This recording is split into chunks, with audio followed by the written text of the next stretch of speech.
Good afternoon and thank you for joining us. I'm Jackson Kurtz. 5.5 hours. That's how long Wednesday's Student Senate meeting took. The reason? Students up in arm over what they say is a lack of action on the part of Senate leadership. A large crowd turned out for the meeting, many of them there to see if Student Body President Jesse Pringle, Vice President Zach George, and Chief of Staff Adam Moon would be impeached. Not everyone was pleased with the meeting, including Terry Harvey. It became more of a defense for certain members of the Senate instead of maybe understanding what was the problem or what the student body was thinking or what. During the meeting, the Senate did vote to support the demands of Rock Chalk and Visible Hawk, as well as reduce the campaign spending cap back down to $1,000. The impeachment process has now begun for Student Senate's top officers. The process is a bit lengthy, but we tried to break it down for you. So far, a bill of impeachment has been served, signed by 1/4 of the voting members. Here's what will unfold in the coming days. By Saturday, a committee must be formed to investigate the case. The committee will then produce a report and give their recommendation for action within 5 days. The report will then be presented at the next Senate meeting, where senators will decide whether to hear the case.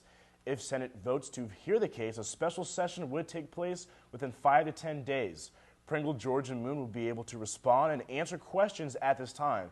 Senate can then debate the charges. A 2/3 majority would be necessary to discipline the accused. Disciplinary measures would take effect immediately. However, the decision can be appealed to the University Judicial Board.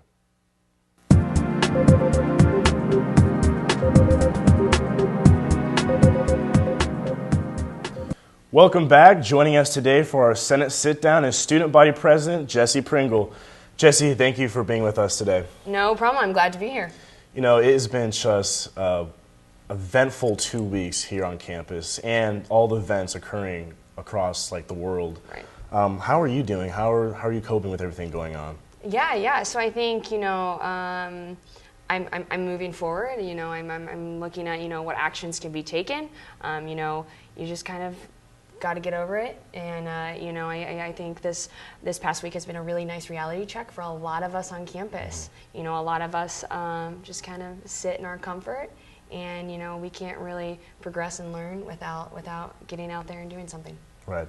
And the meeting Wednesday was 6 hours long. How are you feeling after that? I mean, that was just, I know people were getting hungry. People were just they had a water in the back and they were going and getting water. How would you feel after that? Your feelings after that meeting? Yeah. Well, I think everyone was definitely tired. I definitely think it was, even though we were tiresome, I think what it did was it kind of instilled a little, bit of inspiration, for campus to really address, the issues that we've been talking about the past week, and I think that 6 hours, no matter how long it was, people tuned in. I'm hearing all about campus. I know there were senior houses on in Kentucky and Tennessee, huddled around a computer screen, and so it was, I feel really excited, and I'm really interested in where all of this energy and this commitment from the rest of campus in this issue will go forward. So I guess I'm kind of inquisitive, or just wondering,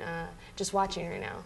Have you talked to any other students that weren't interested in any of this before, and now that are just completely invested in everything going on? Have you talked to any students about that? Yeah. So, I talked to quite a few students last night, that, they didn't pay attention to the election. They didn't know the issues around the election. But, I think when someone throws the word impeachment or resignation, and then no matter what the reasons for that is, people get invested, they get incited. They love to talk. And so I think this has been a really great springboard for those who don't know about, racism on campus and the issues that we're dealing about, and that the fact that there was a town hall that drew them to this subject for those people to address and look at and talk about. And so what it does is it takes, a small little point for them to really leap into a bigger conversation. And speaking of resignation, a lot of people were wondering, going into the meeting and then after, you guys were taking a lot of heat. So, and the idea to resign was there, so why not take that up and resign? What do you think about?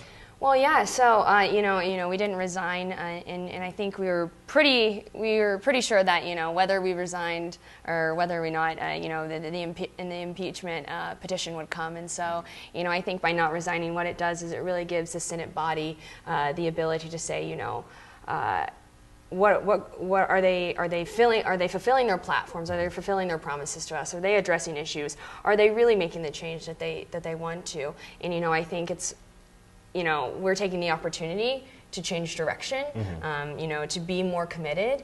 And, over the next few weeks, while the impeachment process goes out, I'm hoping to get a few things done and really prove ourselves to the Senate as well as the student body.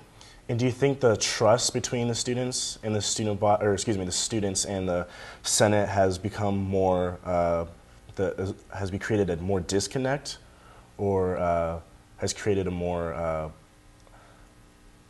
rebuilding the trust that has been lost through all the things that have been going on? Right. So I kind of think the emphasis that campus is having on Student Senate right now it's going in two completely different opposite ways. Some people are becoming more invested in the issues and more invested in, what has, the Senate leadership done and what hasn't it done, and being more invested in, making sure the Student Senate is the best that it can be, and the senators are representing them. Students are going up to senators right now, asking them what's going on.